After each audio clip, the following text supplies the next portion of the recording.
உங்ககிட்ட பணம் பெருகணும் அப்படின்னா பணத்தை வந்து வருத்தத்தோடு செலவு பண்ணக்கூடாது. சில பேர் கம்பெனிக்கு முதலீடு பண்ணுறதுக்கே பர்ச்சேஸ் பண்ணுவாங்க. அதையே கடமே வாங்கி இந்த பணத்தை வாங்கினாங்க, இதெல்லாம் ஓடுமான்னு வேறு தெரியல அப்படின்னு புலம்பிட்டு அந்த பணத்தை போய் வாங்கி அதில் பர்ச்சேஸ் பண்ணிட்டு வருவான். அந்த வியாபாரம் எப்படி நடக்கும்?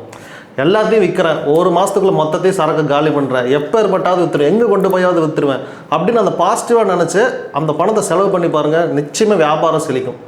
வியாபாரம் செழிக்கலன்னு புலம்புறவங்க எல்லாருமே உங்கள் எண்ணம் தான் காரணமே இல்லையா, வியாபாரம் காரணமே கிடையாது.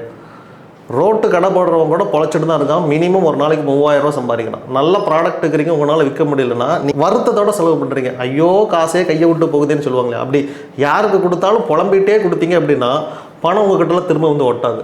பணத்துக்கு காது கேட்கும் உணர்ச்சிகள் உண்டு. அது எல்லா ஃபீலிங்கும் பணம் புரிஞ்சுக்கும். யார் பணத்தை சந்தோஷமாக செலவு பண்ணுறீங்களா அவன்கிட்ட திரும்ப திரும்ப வந்து ஒட்டிக்கிட்டே இருக்கும்.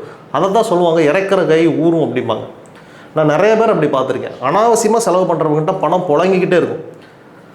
மிச்சம் பிடிக்கிறவனுக்கு 100 ரூபா கூட சேராது. இதுதான் விதி. இனிமேல் வருத்தத்தோடு யாருக்கும் எதுவும் கொடுக்காது. ஹோட்டலில் டிப்ஸ் கொடுத்தா கூட இந்தா சந்தோஷமாக இரு, 10 ரூபா 20 ரூபா கொடுங்க, நல்லா இரு, எந்த பொருளையும் பேரம் பேசாமல் வாங்குங்க.